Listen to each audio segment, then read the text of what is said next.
O IBGE divulgou hoje o resultado da pesquisa que olha para a situação da educação dos brasileiros, a PNAD Educação. E, segundo o IBGE, o analfabetismo no Brasil atingiu a menor taxa da série histórica, que começou há 10 anos, lá em 2016. Já está na sua tela aí o gráfico dessa trajetória da redução do analfabetismo no Brasil. Estava lá na casa dos 6,7% em 2016, chegando a 4,9% agora em 2025. Essa é a primeira vez que esse dado fica abaixo dos 5%, mas mesmo com essa queda, isso quer dizer que temos ainda no Brasil quase 8,5 milhões de brasileiros acima de 15 anos que não conseguem ler ou escrever nem um simples bilhete. Mais da metade dessas pessoas estão no Nordeste ou têm mais de 60 anos. Então, é um analfabetismo que diminuiu bastante, mas que ainda castiga a população do Nordeste e, especialmente, os mais velhos. A gente separou também um outro ponto da pesquisa, não sei se conseguimos mostrar aqui, um outro ponto da pesquisa, as regiões Norte e Nordeste, pronto, está aí. Então, pessoas de 25 anos ou mais que concluíram o ensino médio. Total, 57,4%. Então, pouco mais, ou quase 60% da população com mais de 25 anos conseguiu concluir o ensino médio. Temos 40% da população, gente, que não conseguiram terminar o ensino médio. Pretos e pardos, isso cai para 51%. E brancos chega a quase 65%. As regiões Norte e Nordeste são as mais afetadas pela ausência de creches e escolas para crianças de até 3 anos. No Norte, 35% dos bebês de até 1 ano e 44% das crianças entre 2 e 3 anos não estão em creches pela falta de vaga nesses locais. Então, esses dados a gente tem que achar que bom, né? As horas dos brasileiros na escola também aumentaram, o nível de instrução também aumentou, mas ainda temos, por exemplo, um pouco mais de 21% dos brasileiros com mais de 25 anos com ensino superior, né? É muito pouco para um país diante de um desafio da revolução digital, da revolução da inteligência artificial.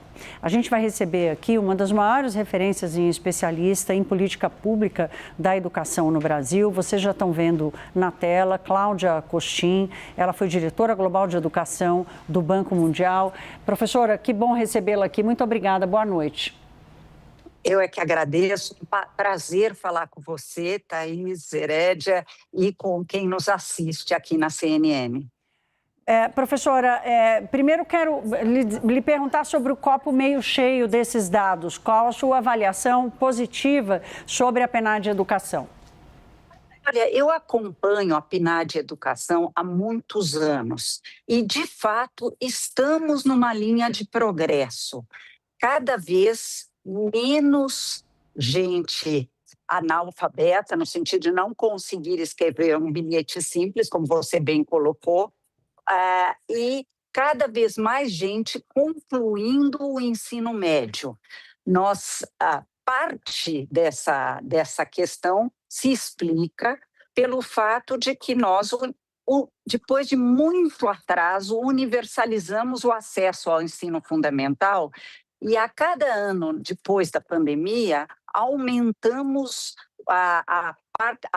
as matrículas no ensino médio. Então, temos uma linha, sim, de progresso e devemos comemorar. Agora, professora, vamos falar um pouco do copo meio vazio, porque o copo meio vazio tem várias nuances. Por exemplo, a diferença regional e a diferença de raça, né? Como a falta da educação castiga e atinge muito mais as pessoas pretas e as pessoas do Norte e Nordeste, por exemplo, especialmente no Nordeste. O quanto isso fala sobre o investimento da educação ou a nossa capacidade de realmente melhorar a condição da educação dos brasileiros? Olha, Nós somos um país, Thaís, extremamente desigual. Nós não somos um país pobre, nós somos um país desigual socialmente. E essas diferenças, essas desigualdades sociais, acabam se traduzindo em desigualdades educacionais.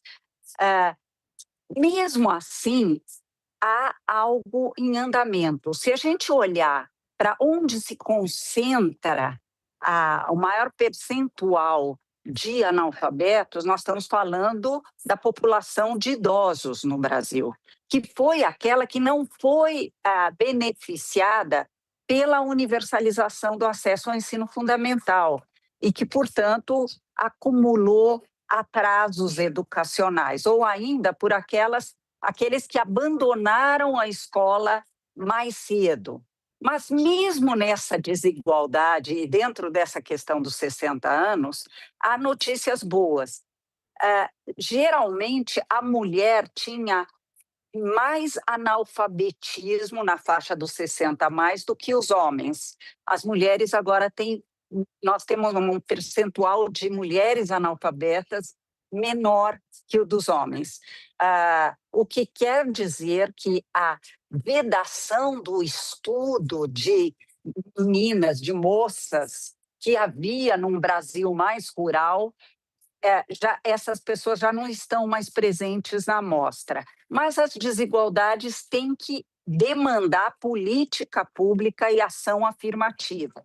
Ou seja, olhar para esses números, garantir que a população de pretos e pardos não só tenha acesso à escola, mas conclua a sua escolaridade. E medidas como o pé de meia ajudam nisso, então, para fazer com que mais gente possa entrar. Cotas de alunos de escolas públicas, e dentro dela que estão as étnico-raciais, também fazem muito sentido. Nós não podemos ser um país tão desigual.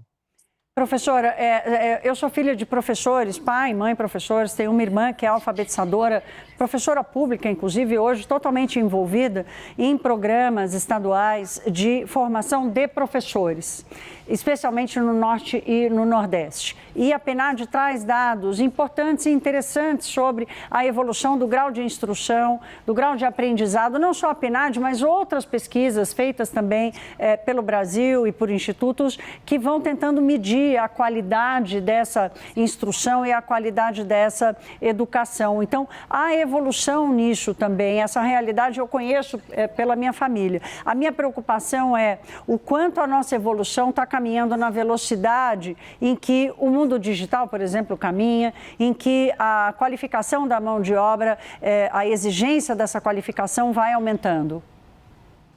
Olha, nós temos tido avanços. Eu vou trazer dois dados interessantes.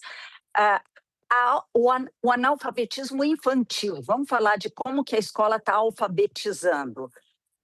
Em 2016, nós tínhamos 45% das crianças no final do terceiro ano do ensino fundamental, portanto, entre 8 e 9 anos de idade, que só 45% em 2016 eram alfabetizados no final do ano, do terceiro ano. Hoje, os dados de 2025 mostram que são 66 alfabetizados no final do segundo e não do terceiro.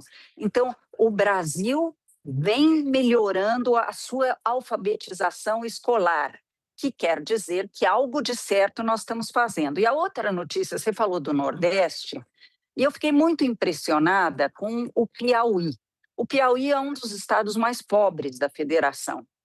Pois bem, eles colocaram todas as suas escolas de ensino médio em tempo integral e num modelo bastante interessante de escola em tempo integral.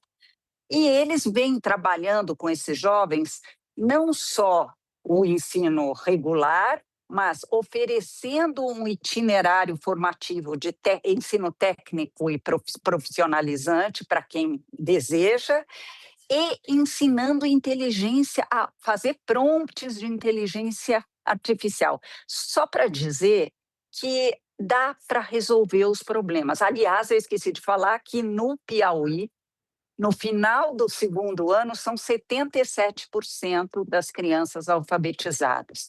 Então, há notícias boas. Como você bem colocou, Thaís, o problema é o ritmo da evolução. Com a revolução digital, se nós não formos mais rápidos, se nós não pisarmos no acelerador, o Brasil vai continuar acumulando indicadores ruins. Eu espero que no próximo PNAD teremos mais notícias boas para contar sobre educação.